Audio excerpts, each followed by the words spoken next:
The Keepers, the Netflix documentary on the mystery surrounding the death of Sister Cathy Cesnik, dropped today, putting that old Baltimore story squarely back in the spotlight. Jimmy, the documentary focuses much of the attention on the death of Sister Catherine Cesnik and the allegations swirling around Father Joseph Maskell. What was a Baltimore story may soon be a worldwide one. Shocking revelations in the 1969 murder of a Baltimore nun. Two women close to the case are telling WJZ they know who killed Sister Cathy Cesnik. What's more, they believe her death may be linked to widespread sexual abuse by a powerful priest that took place decades ago.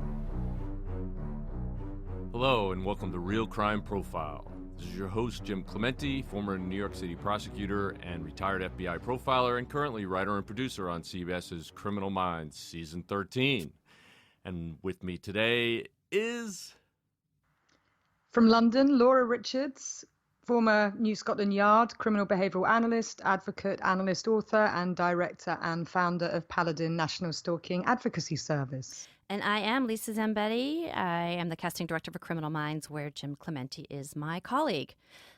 Well, Laura, congratulations on all the great things that are happening with Paladin in the UK.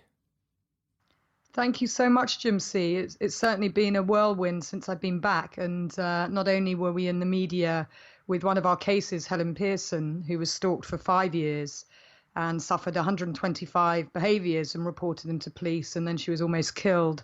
And we went to talk to the media about her experience and how the police let her down. But it was also our 4th birthday as well. So it's been a really busy period. And the release of the report into the police by Her Majesty's Inspectorate of Constabulary, who also inspected the Crown Prosecution Service, also showed how victims were really being let down 4 years on from us changing the law on stalking. Well, that's great, and congratulations. And I saw you had tea in the House of Lords, right? Tea on the terrace at the House of Lords, which was fantastic. I wanted to take my team there with Baroness Jam Royal, who's incredibly generous. And we wanted to celebrate our 4 years in existence and helping over 2,000 victims. So we are the only national service and the only trauma-informed service in the world, as you know. And with all that media increase in our profile, the phone's been ringing constantly and lots of people have been reaching out to us for help. Yeah, and Zoe Dronfield was at that tea as well. She's in the picture. And if you haven't heard her episode, please look it up in our back catalog because she has a really important story to tell. And come to our Facebook page and you can also sign a petition that Laura has going around about a stalker and domestic abuse registry. Just to say, it's episode 36 that you can find on our feed, which is featuring Zoe Dronfield. And she was victim number 13. He was a very predatory individual. And this is something that we feel very strongly about, that we want to see a register for serial stalkers and domestic violence offenders. So please do sign the petition. As Lisa said, it's on Facebook and it's also on our Twitter feed. Well, today we're going to start a series of podcasts about a very compelling and, I might add, disturbing documentary series called The Keepers. You can find it on Netflix, and it is very well done, very well shot. But the topic, I just have to give a warning right now. I never cursed so much at that TV ever before. But when I heard some of the things that were said, some of the things that the players in this series of cases have said, particularly the assistant district attorney. Oh, yeah. May. I want to talk to you about her. Yeah. I've just never cursed so much at a TV before. And I have to tell you in advance, if you have sensitive ears, you might hear me raise my voice a little bit and get a little mad during this podcast. Yeah, we have a listener who wrote to me, Lisa, do you really have to swear so much? And I've really been trying to be good, but fuck that, man. This is, if any case deserved outrage, this one is. And I'm sorry. I'm just it's emblematic of thousands. And when I say thousands, I mean thousands of separate cases, separate instances where Catholic priests have violated children sexually and been moved from church to church to church and had the ability to do it over and over and over again. And that's just part of the issues that are raised in The Keepers. There's also the murder. Yeah. So, yeah, we should probably. Well, two murders, and I think we should discuss those together Right. because I agree this is very angry making when you watch it, and it's very hard not to, feel that so much has gone on in such a long period of time. And of course, this is a 7-part Netflix documentary. And it started really looking at the murders, but the documentary maker Ryan White basically said that he discovered during the filmmaking process that it was like, peeling an onion. There were just so many layers to it, and you kept peeling them back, and it just got deeper and deeper. That's the analogy I normally use, like peeling an onion. So, I think there's so much for us to discuss here, and I'm just going to throw my hat in the ring here. I went to a convent school, my first school, when I was 4 years of age, and I have to say, even though I was little, I still have memories that stayed with me. More so, I had one really nice nun who I was one of the youngest in the school, Sister Christina, who was really lovely. But if you talk to my older sister about this experience at this convent school called St. Martha's, she would tell you that every Monday she had this teacher called Sister Mary Raffaelli, and she would cry and cry and cry and would not let my mum put her in the car because she was just so strict and mean and horrible and nasty. And I've got to say, they are my memories about that school, of just how nasty the nuns there were. They were cruel and wicked without reason. I can relate to what your sister said, and I went through Catholic school all the way through law school. So I went for first grade to 8th grade, 9th grade to 12th grade, 4 years of college, and 4 years of law school, all to different Catholic schools. Now, I will say that my experience changed, but certainly in first grade, I was writing with my left hand because I'm left-handed. And I was told by the nuns that I was writing with the hand of the devil. And they would come by my desk when I was doing penmanship, and they would hit me with a ruler on my left hand and force me to write with my right hand. Every time I went home, I would write my penmanship out with my left hand and do very well. And then when I was taking my tests and doing my work at school, I would fail because they made me do it with my right hand. They made me stand in the corner, made me feel like I was horrible. I was writing with the hand of the devil. I mean, what a horrible thing to do to a child. Yeah. I agree. I mean, I'd love to say, are you serious? I just can't believe that happened. But, at the age of 4, not wanting to eat a dessert, they sat me in a parlor. And then when I was sick, I got tapped on the bum, so to speak, and made to feel like I was devil worshipping or doing something. And my mother came to pick me up, and I was in tears. But I can tell you, every Monday, my sister would feign a stomachache to the point that, she would always be crying. And when she had a real appendicitis, my mother didn't believe her because, these histrionics were something that we kind of got used to in our household. So I was really relieved when I didn't go there. We left that school after a year, and my mum said the same, that, these nuns were just wicked for the sake of being wicked. Now, I'm sure there are people out there who've had other experiences, but certainly when I was watching this, certain things did resonate. And I think that it's an interesting thing when you have religion sort of being or something, a belief system that people can hide behind, and on the one hand look holier than thou, but they're not being kind or compassionate or nice or thoughtful, and show certainly no compassion or empathy. I think, and allows them to hide in plain sight, really. Yeah, and I know we're going to get into the documentary and how it lays out this whole story, but I just want to say my noni, she would always tell me when in Italy, when she was in this tiny little village in northern Italy, she was very afraid of the nuns. And like you say, Laura, when she was 4 years old, a nun stood in front of her, and she was so terrified that she peed on the nun's shoe. Just out of terror, and the nun made her take off. And the nun made her take off her little underwear and walk home naked from the waist down, holding her wet underwear all the way home.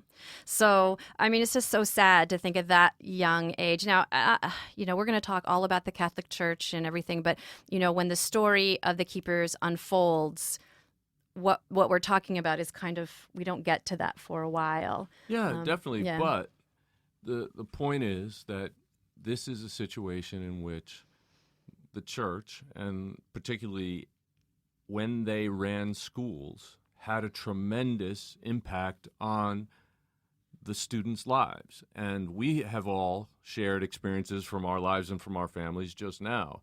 And this is an important context to keep in mind when you're thinking about what these victims recount and why they didn't come forward at the time. But Such an important context, Jim, Yes. as you said, and quite right to put it in that context. yes, However, we start with the victimology in this case, and The Keepers starts out as an investigation of a cold case homicide. Sister Cathy Cesnik.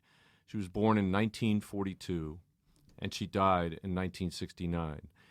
What is overwhelmingly clear from what everybody says about her, both students and colleagues and friends, they all said that she exemplified the spirit of kindness and compassion. And one person even said she actually had so much compassion, she had compassion for the earth. And I think that statement kind of sums up how everybody described Sister Cathy. And I think that the way she impacted the students of that school, the way she impacted everybody she came in touch with, really tells us what kind of person she was. Right. She was very, very not like the nun image that we've come to understand. I mean, she played music, she was outgoing, she was friendly. The students felt like they could talk to her. She taught at Kehoe for 4 years. And in that really short time, I mean, she was just a beloved drama and English teacher who encouraged the girls to express themselves and write and read poetry. Go on, Laura, I interrupt you. And just to put that in context also, she started teaching there when she was 23, and she died when she was 27. so just so you know, Which is very, very sad. And when you put it in the context of her life, lots of energy, young, approachable. There were lots of people who said she was the favorite teacher. They could talk to her about anything, that she soothed their soul.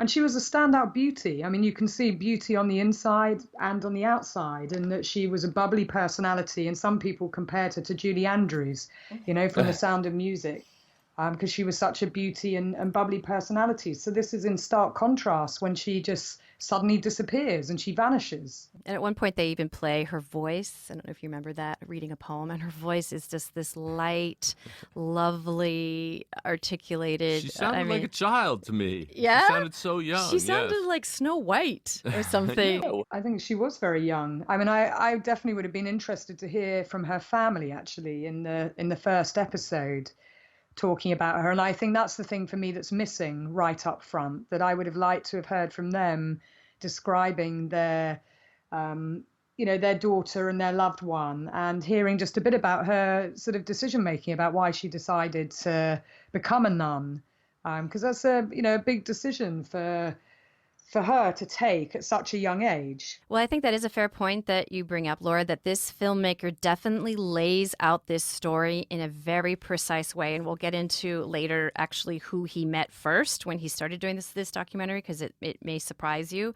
But yeah, he introduces layer by layer, and you don't learn until much, much later in the documentary that she was actually leaving Kehoe after 4 years to teach in a public school where she wouldn't be in her habit anymore, and was going to be leaving the confines of the convent to live in an apartment, which was, a very radical thing to do. But she felt like she needed to be closer to, real people. And her parents did remark that, you've never had to pay bills.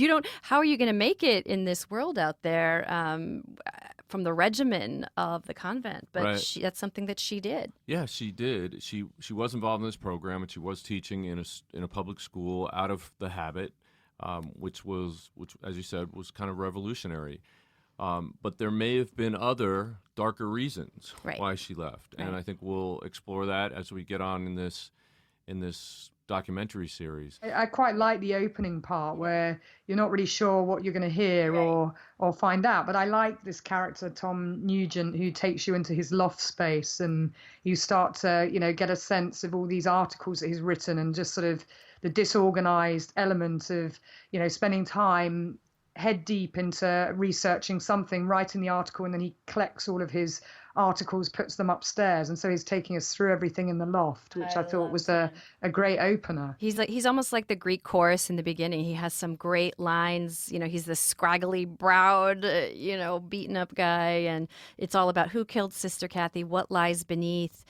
We all go on day after day, and the boil continues to swell, and the clues to what it was linger in places like this attic, and they twist you and turn you in the wind. What is the past? And what was it? So it's just a fantastic, almost Shakespearean prologue to the whole documentary. I think his need to try to resolve this after all these years, the fact that he wrote a massive piece in the paper about this when it did just happen, and then didn't hear anything from 1969 to 1994 about the case. I mean, it's ridiculous that something so drastic, something so out of place in this community just went unsolved, unresolved for all those years. And particularly because 4 days later, another young lady from the same neighborhood was also abducted and murdered. And that has a lot of similarities. Those two cases have a great number of similarities. So they really do. I mean, her name was Joyce Malecki, and for such a place to have two cases like this. I mean, one being a nun, Sister Cathy, going missing, is standout in and of itself when set against the backdrop, as we described, who she was and on the surface what was going on in her life. But obviously there was a lot more going on behind the scenes. But then to have another female, again, very attractive. I would say these are standout females, attractive, being in their cars, going shopping, their cars being found unlocked, and them just being disappeared. This would have been national, if not international news. But I mean, there's something also about this area, isn't there, Baltimore, which I think is interesting. And I'd like you to say something about that, Jim. I remember when I was at the FBI at Quantico and looking at different the volume of violence in different places across America. And obviously Baltimore was a real standout place. But to have victims like this, the victimology is significant and striking in and of itself. Well, a couple of things about Baltimore. One, it's a very Catholic city.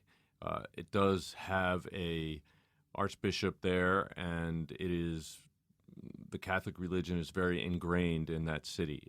There are plenty of roots there, many churches, and many people who follow the Catholic faith in that town. However, there's also a history of violence in that town. But given that, the violence is not typically against nuns and single white females. That is not the typical victimology for crimes in this town of this nature. So these two crimes, so close together, stood out from the rest by far. And it's not just because they're white women. It's because of their low-risk lifestyle. They weren't engaging in any behavior that should have put them at risk, and yet they both, within a space of 4 days, go missing and are brutally murdered. Hello, it's Jim Clemente and Francie Hakes with a special message about a new show that I'm hosting on Wondery called Locked Up Abroad. In each episode, people tell their harrowing stories of being convicted of crimes and jailed in foreign lands, or kidnapped and held hostage in war-torn countries.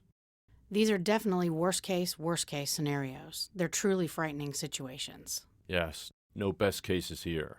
But it is fascinating to hear how they manage to survive these ordeals. In the first episode, Midnight Express, Billy Hayes tells us about being imprisoned in Turkey for smuggling hashish. Oliver Stone even made a movie about it. But that was the movie. This is the real story. I even had the chance to interview Billy Hayes recently, and he told me the whole story behind the story of how he escaped a Turkish prison. He even told me that he went back to Turkey years later. You have to hear his story to believe it. And now, in his own words, here is Billy Hayes. Sister Cathy exemplified this spirit of compassion and kindness. I have never had a teacher like that before. She was murdered our senior year, and it's always haunted many people in the community. Our mission, we were driven to find out who hurt Sister Cathy. I'm just going to say that Joyce's brothers commented that they really felt safe in their town, that nobody locked the doors. So maybe this was a different part of Baltimore County that didn't see the kind of violence that we've come to know, like on The Wire and other. Certainly, The Wire depicts a time during and after the 80s when there was a crack epidemic which decimated many inner city areas like Baltimore. And I believe that crime just skyrocketed there and in most other major cities at that time. But back in the late 60s, it wasn't anywhere near as violent, and there wasn't anywhere near the kind of drug culture that had grown 20 years later. I thought it was also interesting that, it being the 45-year-old cold case, there was a line just in the documentary where he said, well, I believe that the crime is not the murder, but the cover-up. I actually disagree with that because I think the murders are really standout murders here. And I want us to make sure, Real Crime Profile is about giving the voice to the victim. And it does feel in many senses, yes, there was a focus to some degree on Cathy, but Joyce Malecki seems to have been lost as this beautiful young woman who just disappeared and went missing. And there's no resolution or no real answers or any real focus really in terms of sort of the crime scene, what happened, her victimology. So I think it would be an important thing for us to say something about those two cases together. And then obviously, looking at peeling away of what was going on behind the scenes in terms of the cover-up itself. Yeah, it's astonishing that her family, Joyce's family, have been banging on the door of authorities trying to get some kind of information.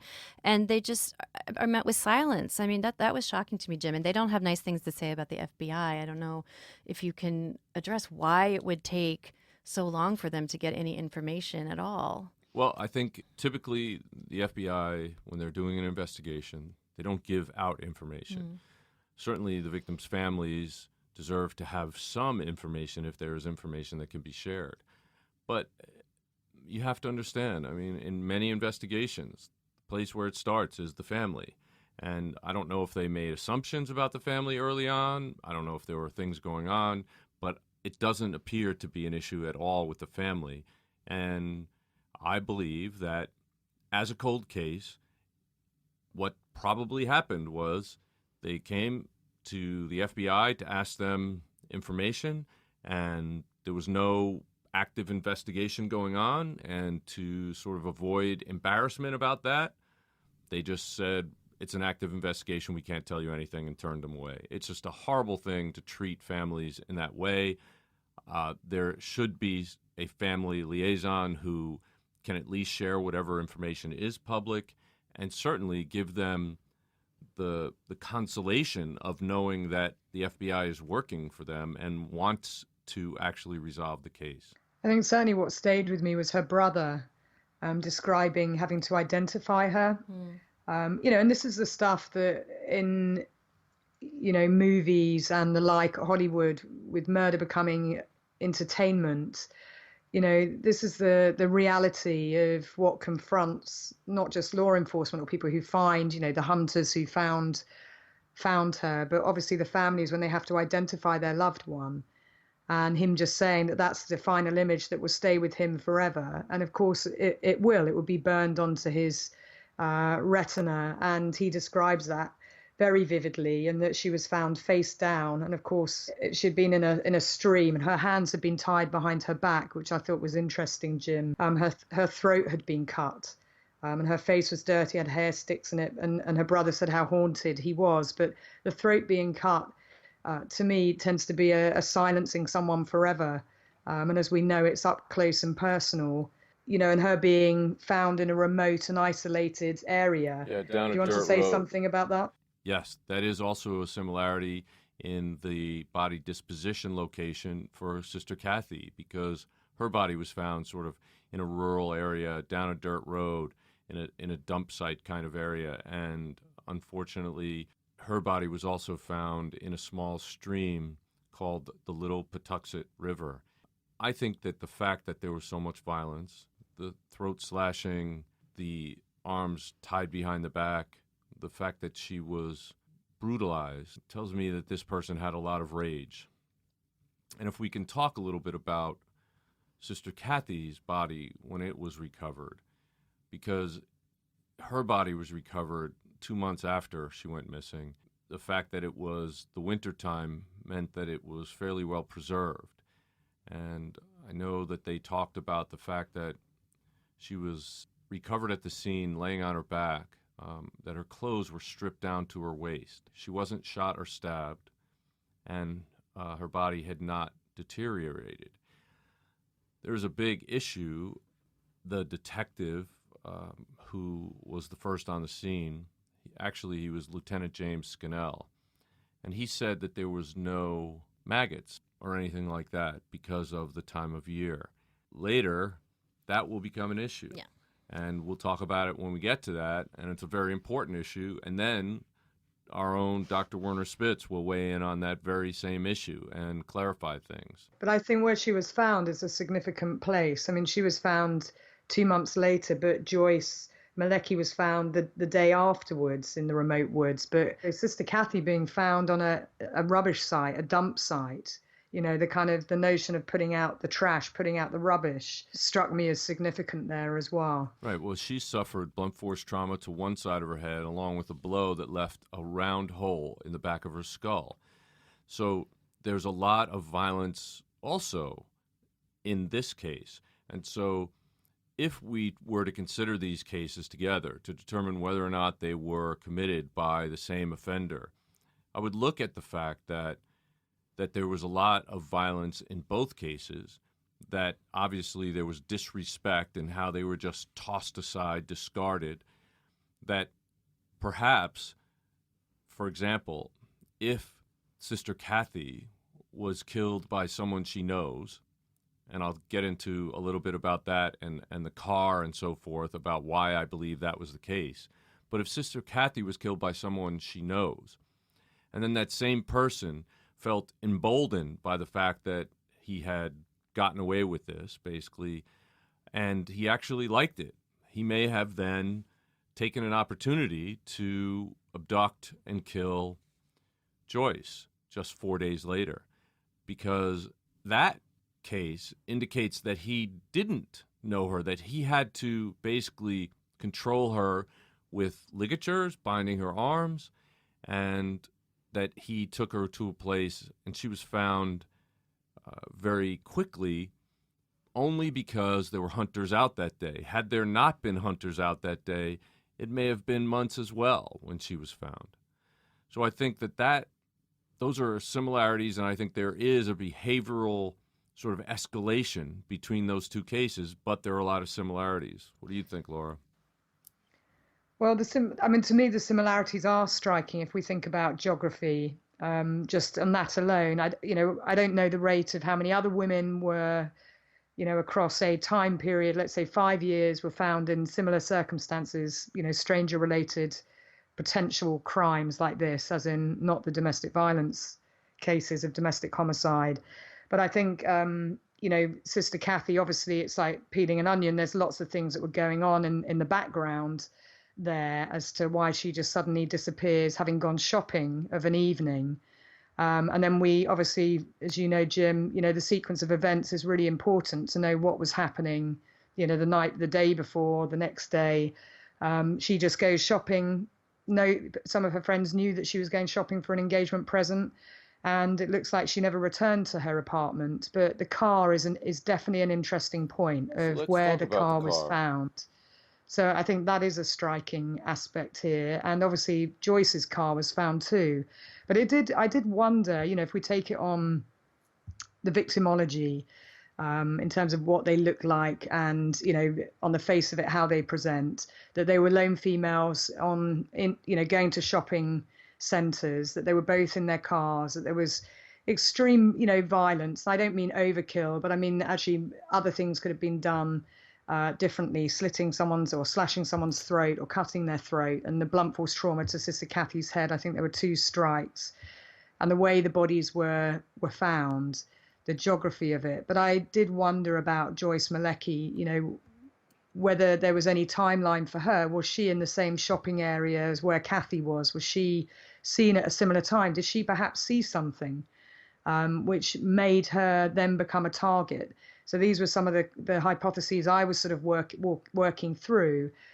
Or, of course, there is a hypothesis that perhaps whoever it was who may have had a different motive for doing what he did to Sister Cathy, maybe there was some enjoyment there and it was an escalation. But I think we do have to consider the fact that given that Cathy was out and about and people did see her, this potential killer is taking some big risks here, not just in terms of abducting her, but also in terms of where they dispose of her body, but then in terms of the car. Yeah. And at any of those points or junctures, could they be witnessed by somebody? Now, was it that Joyce Malecki did see something and that led her to then become a target? But yeah, let's return to the cars, because I think that's very interesting that, whoever killed Sister Cathy, the car was then parked near her home address, wasn't it? Illegally parked, and for all to see. So it would have taken some time and energy and commitment to abduct her, to kill her, but obviously to return the car and to place it in such a peculiar standout place.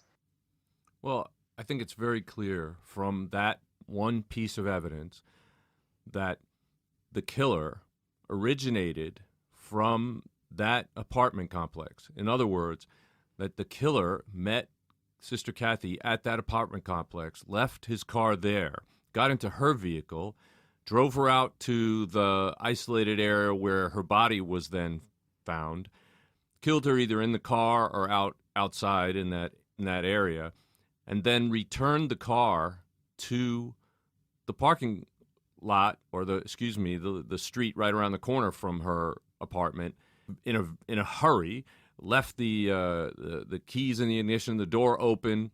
There was mud and sticks hanging from the inside and outside of the vehicle.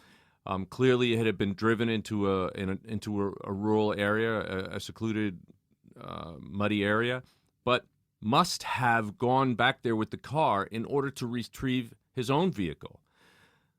Because there's no other reason, and there's no other way logistically, unless there were multiple offenders, for that to have happened. But the fact that it was left there in a haphazard manner means that it was done very quickly. And so I think the offender looked for an opportunity, because the alarm had probably been raised by the time the offender brought the car back. And so they parked it right around the corner and then ran back to their car and removed it from the location. Of course, what should have happened immediately is somebody should have called the police, and the police should have locked down that whole area so that anybody trying to come in and out would be stopped and identified. You might have caught the killer's car right there in the parking lot, because I believe he was probably parked close to that area, because that's why the car was left there. In terms of Joyce Malecki's car, it was left outside of a Fast Mart kind of place, parked in around the side of the building, in the parking area, with the keys in the ignition and unlocked. Again, that seems like a deliberate attempt to get in and get out very quickly. They didn't spend the time to make it look like she had run away somewhere, leaving it, say, at a bus station, or something that would indicate there was some level of planning around trying to sort of forensically throw off the police investigation. No, her car was left in a place where it was very likely to be found very quickly with the keys in the ignition, similar to the situation with Sister Cathy's. I think what you were saying, Jim, about her being taken from outside her property probably does make sense because of the cars, as you described, but also there were two other girls who were in the same neighborhood who went to look on one of their Spying teachers. on one of the teachers. Stalking one of their teachers. Stalking one of their teachers. I mean, that felt uncomfortable. Young girls with crushes, and hanging out and using the phone book to find their teachers. But I think that what they heard was significant. And, if we believe their account, which is one of them saying that she heard screaming, and it was a man's voice, first of all, but it was anger and it sounded like violence, and it was coming from near where Cathy's apartment was. And that's what made them leave. And of course, it makes sense. They hear this scream, they hear a man's voice. That's probably when the first blow comes to pass, where she is hit on the head, put into the car, and probably more then follows. But that succession or that sequence of events of then dealing with her and obviously the transfer that's on the car, and having to come back to pick up your own car and leaving in a hurry because not wanting to spend time there or not knowing exactly where the car should be, but having to get out of there in as quick as time possible. If we think about Occam's razor, the principle of the most basic and simplest explanation normally being the right one, that was, in my mind's eye, thinking this through, that would make sense. So it means that somebody who has been to her apartment or knew where her apartment was, had been there before and engaged her.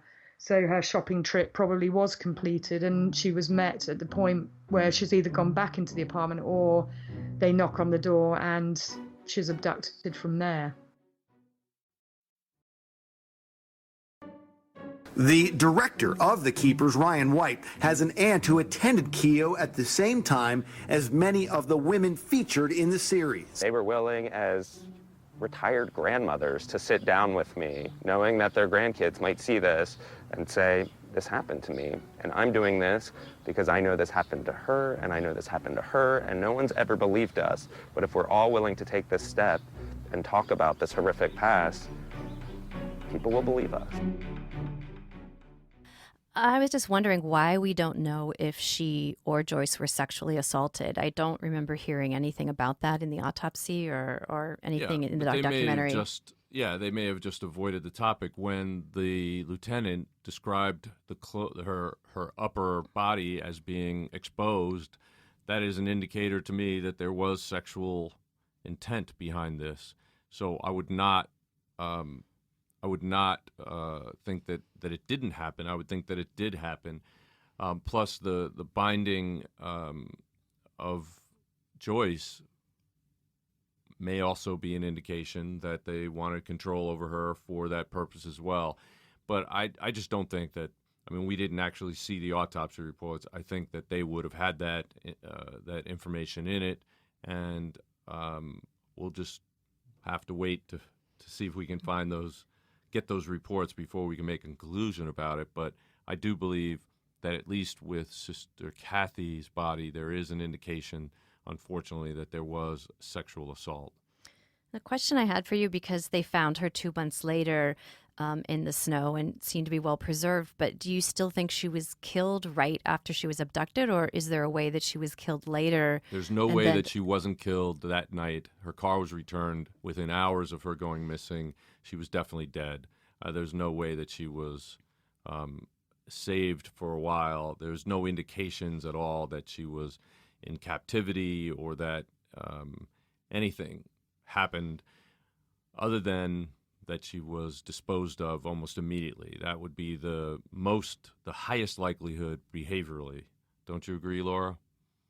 I do. I mean, I think, when you think about the motive for this crime and, the fact that, yes, she was partially clothed, we can't rule out the sexual element, and the fact that it's not criminally sophisticated. Is it someone trying to throw, people off what the crime was really about? I mean, that's a possibility too.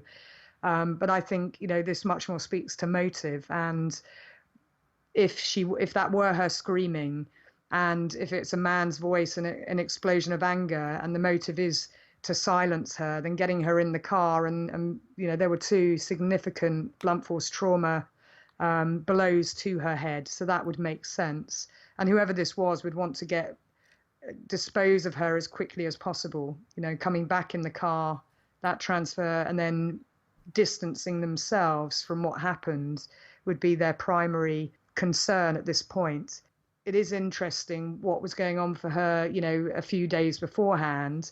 And it's also interesting, that the police weren't called for a number of hours as well.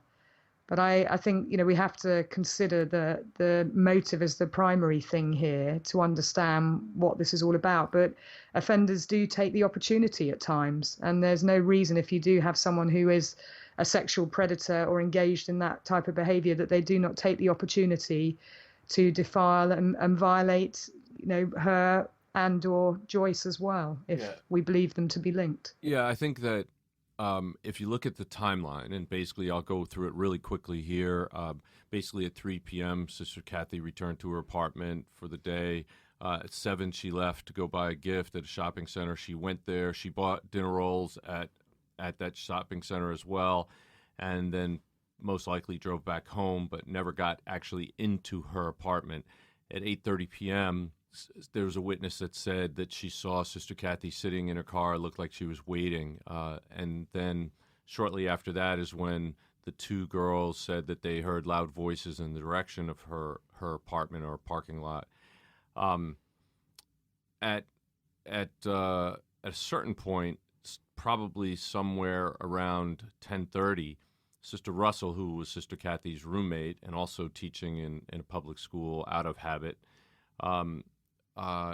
she called Father Koob because she knew that Father Koob had a very close relationship with Sister Cathy, and he basically arrived sometime in the 10:30 area, 10:30 or so, and then he said about an hour later, when they still hadn't heard from Cathy, they called the police. At 1:30, the police arrived, so that was around 2 hours later, and they took the complaint and so forth, but it doesn't seem like they actually kicked into high gear at all at that point. And then at 4:30, Father Koob said that he was out for a walk and was walking around the complex and found Sister Cathy's car parked with sticks and swampy mess on the tires. So it was after the police were already called that the car was discovered. And I have to believe that it was sometime in between there that the offender actually bought the car back and then retrieved his own car. So had the police done what they should have done, which is immediately take down all the license plates in the area, start knocking on doors, looking for people, asking for people if they heard anything or saw anything. If they had done that right then I believe they would have had the license plate of the killer, and they may have identified him right away. They also probably would have been around when he tried to drop off her car, and they may have seen him in her vehicle. So they missed an amazing opportunity there, but, we'll never get that back. No, those golden hours that we've talked about before are just so critical. And I think, when you hear Captain John Barnard talk about him being the youngest captain and, just some of the key things that he said that, well, people go missing every day.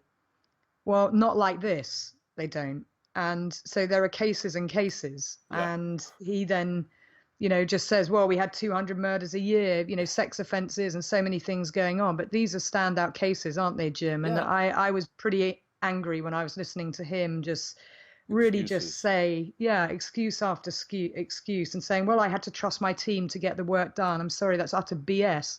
You're there as a supervisor. You're there as a captain to supervise your team, to make sure that they are doing the things that you just described at the time where it's the golden hours of making sure that the investigation is proactive. Right. And then when he says, well, we didn't want to advertise it. Well, you bloody well should have advertised it, because you've got to use the public and people who can come forward and tell you what they saw and what they heard. And warn Joyce Malecki that there's danger out there. I mean, it's just outrageous. And, he says he ran the investigation, but I say it wasn't even an investigation. He said, well, there are no signs of foul play. A nun who lives in this environment, who has never been missing before, who's not a teen that ran away 7 times, is gone.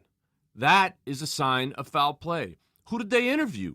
Immediately. Where did they search? Immediately. Why didn't they do more? Immediately. That is a major failure on the part of those police officers, and I just can't, it's why this case is cold.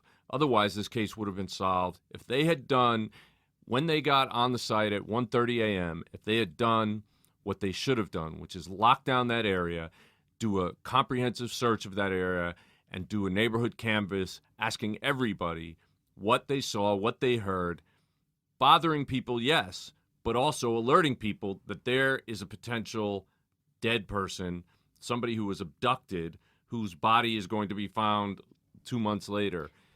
They should have warned them. They could have warned them. And for him to rely on the fact that he had 200 murders. That isn't even one a day, and this is one of them.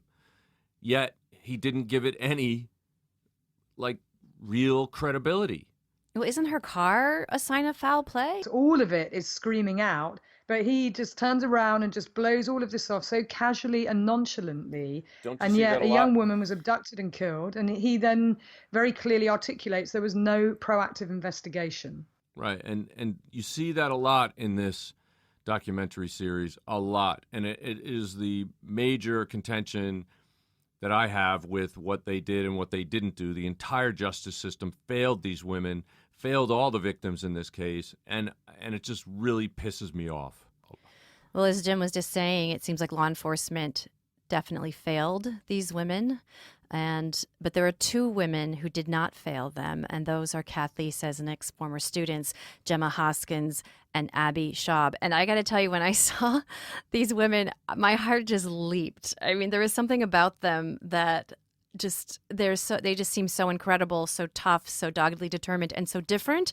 Where you have Gemma, she's described as a bulldog of a woman. I want to be this woman when I grow up. She has bright red hair, and she's just balls out and will talk to anybody and has her own way. I love how she kind of looks at the camera sometimes like, "Oi, I don't believe a thing this guy's saying." And then on the opposite end, there's this sweet Mary and the librarian type of woman, Abby Schaub, who is just the most grandmotherly, soft, sweet, bespectacled person. And these two women... You're such a casting agent, by the way. I can't help it. Yeah. But they're just such incredible spirits and people who really brought this cold case and made it hot. What did you think of them?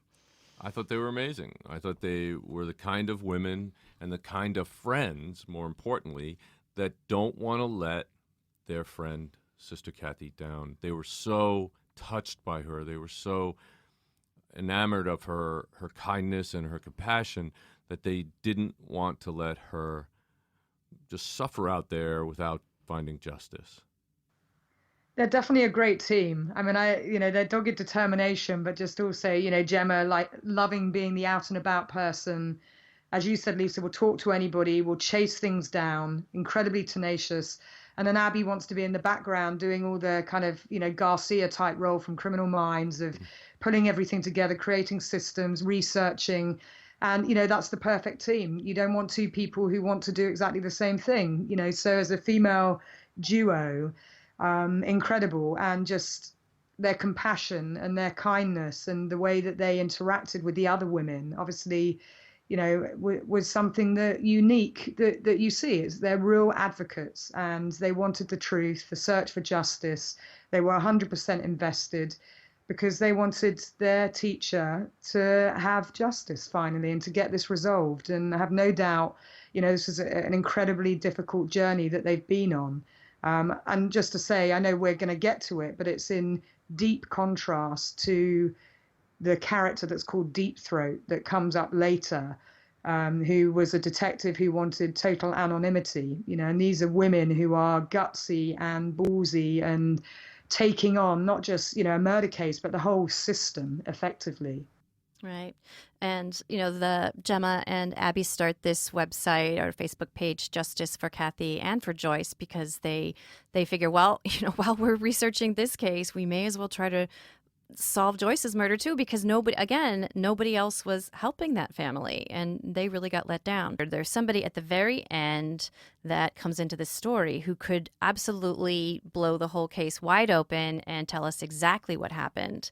Because this witness actually said she saw Sister Cathy's body out at that dump site in that rural area, and that is something that obviously creates a whole new twist. Right. Before the police found the body, before anything else, that she saw it first, and she knew exactly why Sister Cathy had been murdered. So we're going to get into that in the next episode, where they leave it on a cliffhanger as to who this person is, and this person then comes forward and puts a very different light on everything that's happened.